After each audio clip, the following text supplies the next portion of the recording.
Hello friends, I'm going to give you a little studio tour here of my office and studio and label headquarters and other record labels operations, and basically just kind of where I squirrel away during the day. This is my attic, and I'll show you the trap door a little bit later, but this is the third floor of a house, and the ceilings are quite low and this room is quite small. I mean, it might look a little bit bigger in photographs. I'll do a complete spin around here. But the roof is maybe 6.5 feet and at the highest point. And then there is some slanting going on. There's a dormer. It's pretty high in there. I'm only like 5'10", and I'm coming up pretty close to the ceiling here. So it's very low, but it works for me. And most of the time I'm sitting. It's not a huge issue for sound. I did a studio tour a couple of years ago, and I just wanted to give an update. I think some things have changed, and I can kind of just do it handheld a little less formally. Let's dive in. I'll just take you around. I'll show you some of the gear and stuff. Oh, first of all, this like dormer is just like storage for like cables and yeah, and plants and daylight. It's gotten a little messy. It used to be a lot nicer, but now it's. Oh, here's a cool little trick. This is a ladder from IKEA, and I don't know what it's meant for. Meant for like plants or no, it's meant for towels. I use for cables. Okay, so the first thing here would be like my cassette deck. I don't use it very often, but I have. I recorded a record on it. It's a Portastudio 414, and it works fairly well. 4-track recorder. I got that for $35 many years ago. Now it's probably worth $350 easily. Excuse me. It doesn't rewind very well, but this I got for $7 with the original box and some Japanese manuals and power cable, and it's really cool. It has some really interesting features. This is a Yamaha Portasound PSS170.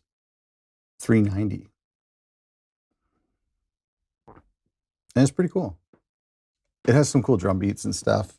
It's like the tempo, you have to lock it in afterwards. There's no MIDI or anything. I don't use it very often. And then some extra pedals, which I don't use. This is the Roland JV30, and it's like a 90s, it would have been a very expensive 90s church keyboard. And I love it. It's like kind of come back in vogue. And it has like a lot of great options, including this chorus and reverb. The chorus makes it sound like a Juno, and the reverb is very nice and very stereo. And that's what I like about this. And it has some basically some really cheesy sounds that I used on my last record, like bowed glass, woodblock, and some flutes and some vocal ahs and stuff, that kind of stuff. And it's all in stereo. So it comes out of the left and right output. And then I have a cable that goes down, and we have the sustain pedal, but then the stereo cable goes all the way into the carpet. And then I have it stand by here where like it can go. I often put it into the Nemesis stereo delay pedal, which I'll show you later. But I use that a lot. It's a great keyboard. At one point, I was trying to sell it, and one point I was like, just wanted to get rid of it, but now I would never get rid of it. It sounds so good. Some tapes and some sketch of Phil Collins, and these speakers, these Fisher STC 826. I got these. I found them in a shopping cart in the woods, and just outside of the woods in a shopping cart, like presumably abandoned. And I was out for a walk. I drove home. I walked home and picked up the car and came back and got them. And they play great. I mean, they play great. They're a little rough, but this is like some little like books and label stuff, some files and some records and tape inventory. And this is where I keep like extra tapes and stuff. This tape deck here is how I listen to tapes, which I love quite a lot. And yeah, I mean, I don't know what this is. It's an Akai CS 702D. I can't see. And then like a Pioneer receiver, and that's what's hooked up to the speakers. And so that's how I listen to the tapes. When I do, I don't do it as often as I like to. I want to show you this amp here. This is a solid state Sears amp I got for $10, and it sounds so great. And to be honest, I use it more than I use this Vox AC15, which is a tube amp and also really great. But I don't play electric guitar, and I haven't really been into it lately. And so I honestly haven't used this amp in probably 3 years. Probably 3 years. And I probably haven't used this amp in like 2 years. There's some extra records and a snare. I don't ever use that snare. I'd like to get a drum kit, but it's just not feasible up here to have a drum kit. So maybe it would be actually. Maybe I could get rid of these chairs and put a drum kit right in the middle, because I rarely have people here, and I rarely sit in the chairs. That's a good idea. Get a little tiny little jazz kit, and then see that coffee table? That's like a piece of wood, a log from the woods that I sanded and stained. But yeah, I could maybe get rid of the chairs and put a drum kit there. That's a great idea. Another painting of Phil Collins, which I commission people to do, because that's my right. I have that right. This is a cool little deck. This is a Kenwood KX97CW. And if you are into the tapes world, I really suggest you look out for one of these, but I doubt that you'll ever find one. It's such an interesting deck because it has both heads have the option to record.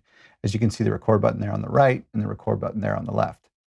What's really interesting about this deck is that feature. And so if you plug in to the input in the back, say like a source from a computer or from another deck or wherever you're recording from, you can record 2 tapes at once from the same single source, which is pretty rare, I think. I just haven't seen that very often. And I didn't realize it was rare when I bought this deck used for not a ton of money.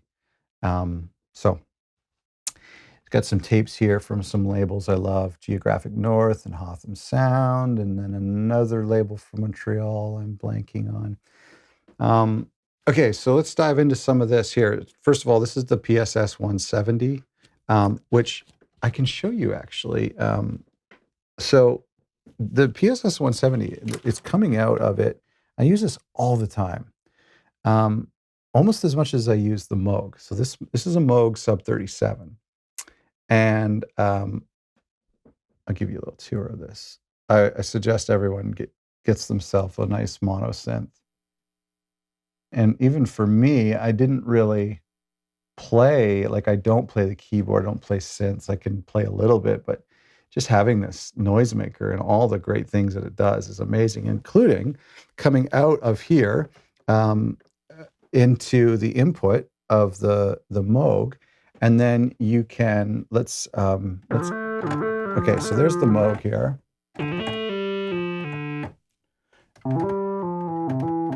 And then if I were to turn off the oscillators and just leave the input on, and then I will need 2 hands. So let me put this on an ARP here. So right now you don't hear anything. So I'll turn off the oscillators, and then,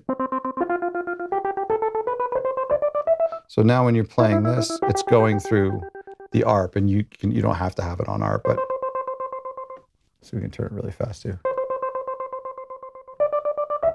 And then I have like some of my favorite settings. So, and then what's great is like if I turn on, because the Moog is then going into the pedal board here, so that if I turn on the stereo ping pong, you can do cool things like that. And maybe turn this down a little bit. And then I can apply the filter. And this ARP can be synced to your Pro Tools session for tempo, and then this could be tapped to your Pro Tools session. So you can really get some cool little sounds synced and play with the sound. So that's why, like, even though this keyboard was $7 and I had 2 of them at the time, I use it so much. It's just in tandem with the Moog. And so we've got this Moog here.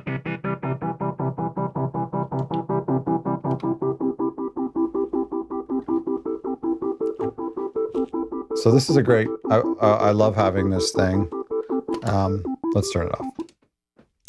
So let's go over to this pedal board here, which my friend Ryan Hemsworth took a picture from his studio with his pedals vertical like this. And because I don't ever take them anywhere out of the studio or use them for even non-synth purposes, although they can, there is like a cable to go to the amps from here. But so I'll just give you a little walk around. So the first input coming from the Moog goes into this Mooer yellow comp, which I occasionally use, but it's just a little bit too much.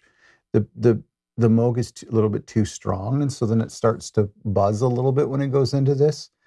So don't very much. That's more of a guitar thing. I really don't need to use that, although it has EQ. So, but it goes in there. Actually, no. The first one it goes into is this DOD A box, and so because there's this tuner here, and this cable is out, which you can use for an exterior input, or you can use for a guitar, which is what most people use guitar pedals for. And so then I can use the tuner, and so this is switching between the Moog and the guitar.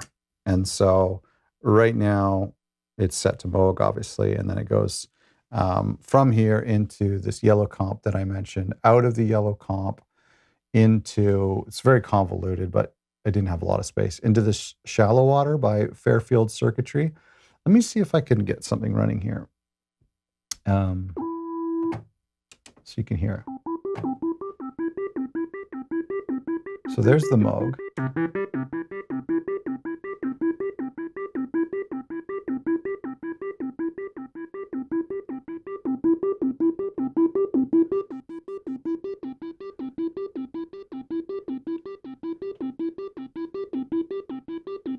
Okay, so there's the Moog sound. And so Shallow Water.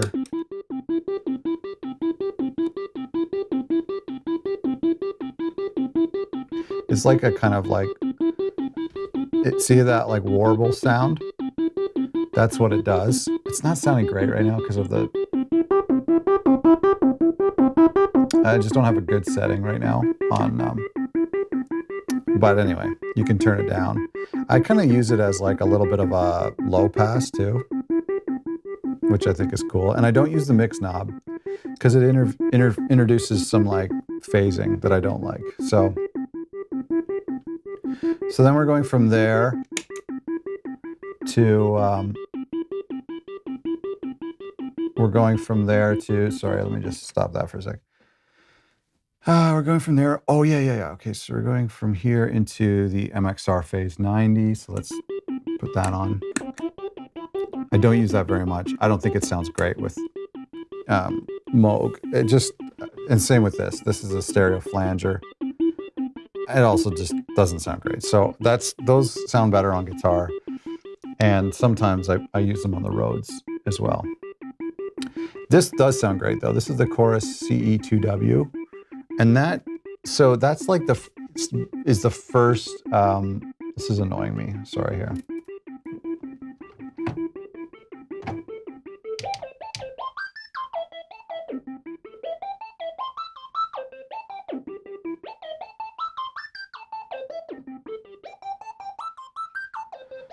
Okay, so this is introducing the first instance of stereo into this board here. And so everything else has been mono, from this input to the Mooer all the way to the Shallow into the MXR. This is a stereo pedal, but it's not being used for stereo. So then you come out of here, and then now this is the first case of stereo. And then you come out of this stereo out of this into this Nemesis Delay, which is not a sexy delay, but it is the best delay I've ever used, because what I was looking for was a delay pedal that was like Echo Boy, like the plugin. And so other than like having like the capability to sync with MIDI, which I mean it does probably, yeah, it does have MIDI, so I don't use that, but So it totally introduces like stereo ping pong, which is so great. Yeah, this is a really great pedal. And I mostly use digital because it has such a predictable delay. But so I love that. I just love that pedal. I used to have that Maris, that white Maris delay pedal, but it was just way too unpredictable. I just wanted something that was very predictable that would behave. And so that's the pedal situation.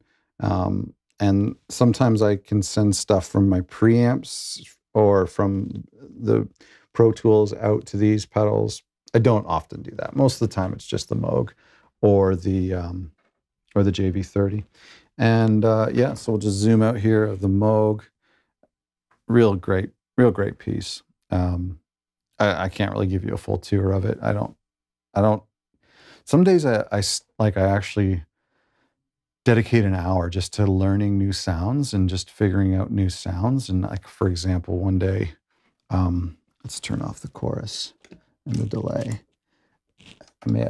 So like one day, like I came up with this rubber ball sound, and so I ended up calling it rubber ball. But it took me like, I don't know, it took me like a long time to come up with this sound. And I was kind of looking for like a soft, bouncy ball sound. You know, everybody needs a bouncy ball sound. And so that's that took me a while to just kind of like, so because I don't know how to use it very much,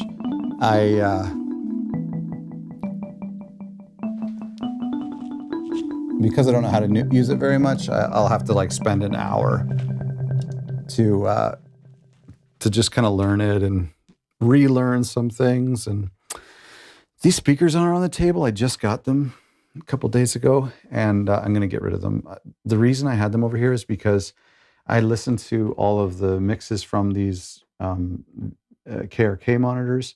And so when I'm recording over here without headphones, I can't really hear the mix or I can't hear the stereo effect of what I'm creating with the Nemesis or with the Moog. And so I brought these little speakers in, powered speakers, to use as headphones, basically.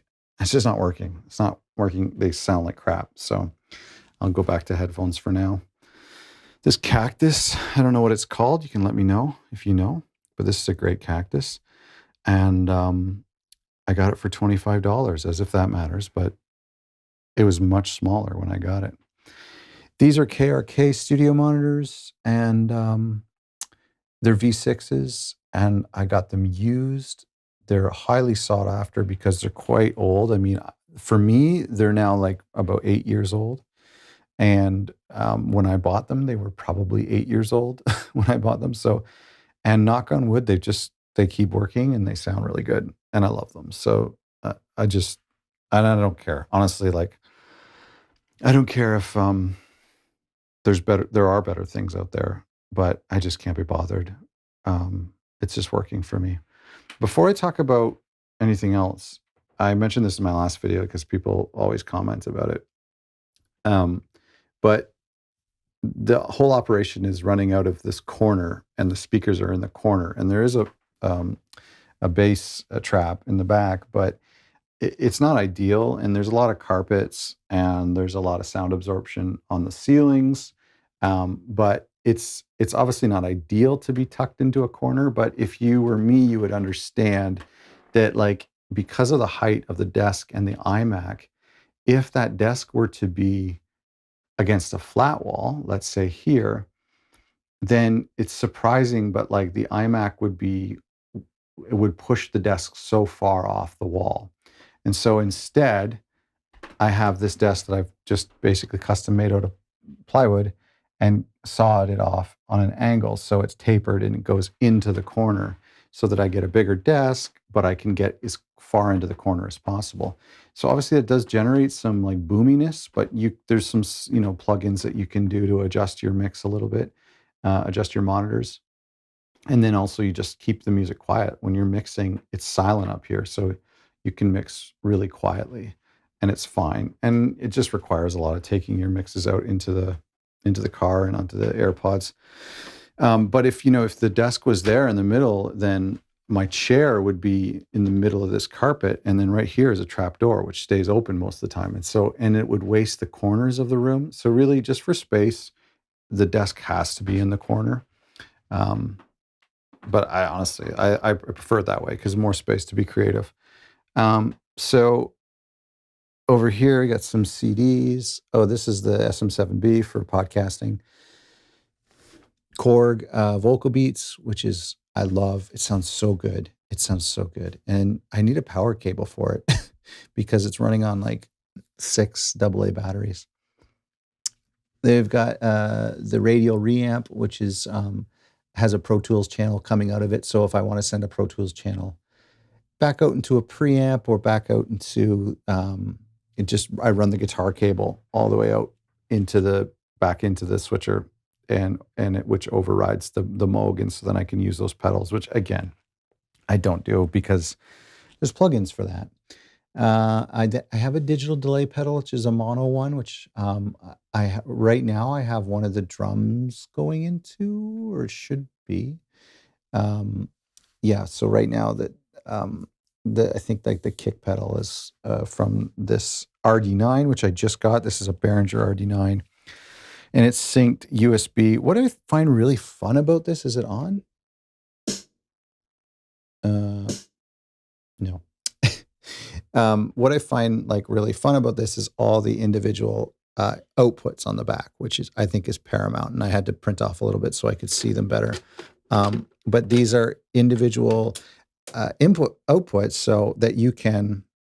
I can't play this right now because it's not running, but it's not plugged in properly. But the individual outs were really critical. I think is really cool because once you get like a nice beat going, then you can send the toms to a different preamp and the snare to a different preamp. For example, right now I have the snare. It's not wired in exactly, but I have the snare coming out. Then it goes into the patch, okay, so the snare, let me see here. Yeah, snare comes out of here in the blue generally. And so that would go the snare.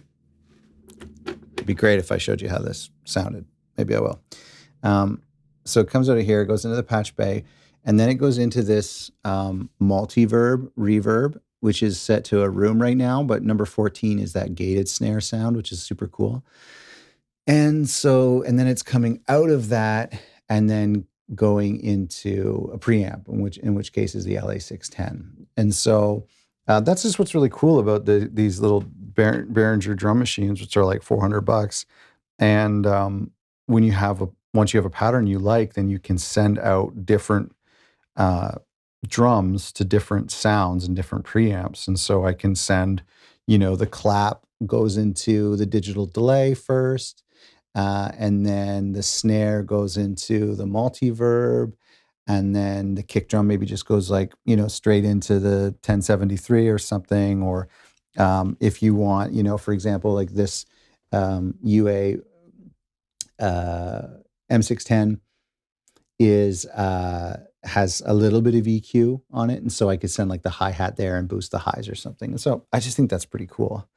I guess before I run through the rack, I'll just quickly show you. This is the Roland HS-60, which is a Juno 106 on the inside. In fact, it's literally says Juno 106, or it says 106. It's the same components. As you can see, there's the classic chorus. And this is a stereo output. There's a security camera. I'm watching you. So this was like a home model. It was a little bit more heavy, and I think it has the speakers, but it is that colorful Juno 106. And I really, really like this for pads. And I still haven't kind of totally figured it out. Again, with instruments like this, or with like the Moog, or even just that RD-9, sometimes you just need to unplug it, grab a set of headphones, take it like into bed with you or on into the living room or something, and just play with it for an hour and be like, oh, that's what this knob does. Or watch a YouTube video. I put some plywood cheeks on it just because I'm very pretentious. And then, so we've got a Nutric patch bay, and then Fostex patch bay, which isn't being used. We have the Apollo 8, which is like the original black, well, not the original, but it's the black model. High voltage audio is a stereo EQ. So it's like a mastering EQ or just like a bus EQ, which is what, let's see if I can get in there. I apologize for the cables, but yeah, so it has a sub on it, which is silly because I don't have a sub. So I can't really hear it when I use that knob. 40 hertz, 160. It's stepped as well. 650. 2.5K, and then there's this like shelf, I think, and then it has, which is crazy. Like, look, it has 40K, as if like, I don't know. That's in case you're mixing with a dog. And then there's this like this is like the SSL stereo compressor, but not from SSL. It's from Audioscape, I think, and love these two pieces. These two pieces together. I think I have my mix going into the SSL, my final bus mix going into the SSL compressor, and then it goes out of that and it goes straight. It's not even in the patch bay; it goes straight into the EQ.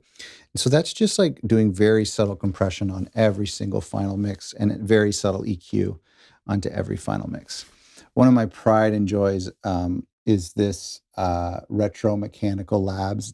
It's a fuzz unit, and it is a stereo unit. But they can be used standalone. And these this company, you've got to look up these people. I mean, I don't even know. I gotta actually check in on them. I wonder what's going on. They just made a handful of these. I don't know if they still make them, but I was lucky enough to grab one. And so on the back of it, there's XLR inputs and there's 1/4-inch inputs. And so right now it is wired into the Apollo or into the patch bay. So that I can put this on a mix bus, or I can put this on like a drum bus and use them together. But you have to, this link doesn't work. I might be doing it wrong. I can't get it to work. So I just manually dial it in the sound. And I have done a video years ago on using this. But the other great thing about it is you can also consider it to be two individual fuzz boxes. So for example, I'll have the sound from this one of the drum machines going into, and I switch it to high Z, and it overrides the XLR inputs on the back. And so then you come out of here, and you can go out into a guitar amp, or in this case, I'm going into the digital delay and then back into another preamp. And so you can use this entire half of the machine as a standalone fuzz box, and use this at the same time to put a bass into. And so I actually use this, I'll put a bass in here, electric bass in here, and then out and then into a preamp like the 1073. And that's how I record bass and just give it a little bit of grit. This Multi-Verb I have used a little bit. It's kind of crappy. It was like $50. But using it now with the RD-9 is kind of fun. The snare sounds is kind of great. So it's like I have like the snare like permanently in there with like the mix knob set to like 2 or 3, just barely audible, but it sounds really good with that drum machine. And there's a headphone amp and then a power supply. And then in preamp land over here is the BIE 1073. With no filter. The LA610 Mark II, which is a great little thing because, and for a while I had the Rhodes going into this, but the Rhodes hasn't been sounding great. It's been having this like static sound, and I don't play piano, so I don't use that as much as I'd like to, but I had it like wired in through the patch bay and into here, and kind of like boosting the compression and boosting the kind of I think it was 4K on the Rhodes, and cutting out some of that low end, and it just was like the best Rhodes sounds ever. Another great unit here is the M610, which they stopped making in the 2000s at some point. and it has a great little EQ in it. I use that all the time. Another underrated beast for a 2-channel preamp is the Focusrite ISA TWO, which has a huge boost in it, and it has a filter, which is a high-pass filter, which is amazing. And so actually, in the back, there is the XLRs, which are linked in through this patch bay here. But in the back, there's the XLRs, and then there's also instrument inputs or line inputs in the back. And so because this is like a 2-channel preamp, and it's a gorgeous preamp, very, very good, the Juno is always hardwired into the back. And so any time I want to run the Juno, I just switch it to the line and then make these even. And then, of course, with the filter, I put a little bit on, just a little bit, take a little bit of that super low end out of the Juno. This is a tape deck that I had always hoped to get working, but it's now just filler until I get something to replace it. It's literally garbage. It was pulled from the garbage. And then, of course, an XLR where like all of the preamps are wired into this, which is, I think this is essential to have, to say, like, I think that's a fun thing to have. And then this rack I built myself out of plywood and 2x4s. So a round of applause for that. I won't do a guitar tour. I did that in my other video, and they're all in pretty rough shape. So there's nothing special there. This is the Rhodes 73. Obviously, you've seen one of these, and I had to get one before they went crazy in price. And so even by this time, I spent probably $1,000 on it. And so even by that time, and it was in a jazz band in New York City, and I got it from Toronto. And I think it's missing almost missing. It's missing a leg, but it has everything else. It has a pedal, and it's in good cosmetic shape. And so I had to get one before. I'm sure they're probably closer to 2,000 now, but it's a staple. And like when you put it into a stereo delay pedal or you do some cool things with it, it's great. This mic is it's Warm Audio, and it's their tube mic, which is the U47 knockoff. I really should have done some research. I'm not a huge fan of like bad logos, and so that's why there's tape on it. This mic stand was so essential, right? Because if you have something, and it's not that strong, but you have something like a mic that's heavy with a pop filter, and then whatever else you put on it, you're going to knock over any other mic stand. So it's essential to get something really big, and it's cool too because you can really put it anywhere. Speaking of mics, another pride and joy in the studio is the Stager mic, which is a ribbon mic, and I totally forget the model number. But this is a ribbon mic, and I use this on acoustic guitar and sometimes electric. Like I said, I don't do much electric. I have done vocals on it. I didn't like it. Just for my vocals, it wasn't right. And I've used this on violin. I've used this on sax. And I use this on congas, and I would love to use it more on other things, but it's just fantastic. Oh, these are some congas I picked up for $200 to use on my last record, and they're great. I just love them so much, and they look great. And I can't play them, but although, on the last record, I was able to do like just little things like, and then having the mic recording that, and then putting that through stereo delay or even through the delay pedal, always sounds great. And then I showed you the storage room. I would give you a tour of the pedals, or of the plants, but I don't know anything about them. They're just here to get some sunlight. So, I should do a little bit of the trapdoor.